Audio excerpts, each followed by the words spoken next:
Hi viewers, welcome to Telugubadi YouTube channel. ఈరోజు మన emotions అనేవి స్టాక్ మార్కెట్లో మన లాభ నష్టాలపై ఎలా ప్రభావం చూపిస్తాయి, వాటిని మనం ఎలా కంట్రోల్ చేసుకోవాలో తెలుసుకుందాం. ఒక వ్యక్తి స్టాక్ మార్కెట్లో లాభాలు సంపాదించాలంటే ముఖ్యంగా 2 ఎమోషన్స్ని కంట్రోల్ చేసుకోవాలి. అవి ఏంటంటే, 1 ఆశ, 2 భయం.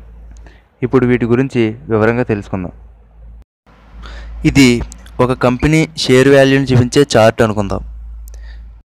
సాధారణంగా ఒక షేర్ వాల్యూ కొద్దిగా పెరగగానే మనకి ఉత్సాహం వస్తుంది. ఆ షేర్ వాల్యూ ఇంకొంచెం పెరగగానే మనకు ఆశ పుడుతుంది. ఆ టైంలో ఇంకేమీ ఆలోచించకుండా మన దగ్గర ఉన్న డబ్బు అంతా ఆ షేర్లో పెట్టేస్తాం. తర్వాత కొంతకాలానికి అమ్మకాల ఒత్తిడి కారణంగా ఆ షేర్ వాల్యూ మెల్లమెల్లగా పడిపోవడం జరుగుతుంది.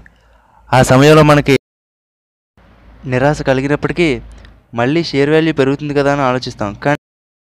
కానీ ఆ షేర్ వాల్యూ మనం కొన్న ధర కంటే కిందకి పడిపోవడంతో మనలో దిగులు, భయం పట్టుకుంటాయి. ఈ షేర్ వాల్యూ ఇంకా పడిపోతుందేమో భయంతో ఇక్కడ సాధారణంగా చాలామంది అమ్మేస్తూ ఉంటారు. అలా అమ్మిన కొంతకాలానికి మళ్ళీ ఆ షేర్ వాల్యూ పెరగడం మొదలవుతుంది. ఇలా ఎందుకు జరుగుతుందంటే, ఇక్కడ షేరు ధర తక్కువగా ఉండడంతో చాలామంది ఇన్వెస్టర్స్ ఈ షేరును కొనడం జరుగుతుంది. ఎక్కువగా కొనుగోలు జరగడం వల్ల ఈ షేర్ వాల్యూ పెరుగుతుంది. ఈ విధంగా చాలామంది షేర్లు ఎక్కువ ధర వద్ద కొనుక్కుని తక్కువ ధర వద్ద అమ్ముకోవడం వల్ల నష్టపోతూ ఉంటారు.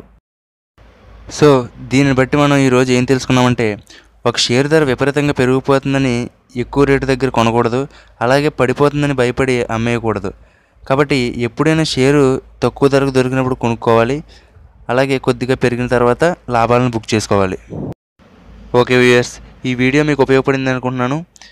మీకు ఏమైనా సందేహాలు కానీ సూచనలు కానీ ఉంటే కామెంట్ బాక్స్లో పోస్ట్ చేయండి. అలాగే ఎప్పటికప్పుడు వీడియోలను మిస్ కాకుండా చూడాలనుకుంటే తెలుగుబడి యూట్యూబ్ ఛానల్కి సబ్స్క్రైబ్ అవ్వండి. Thank you.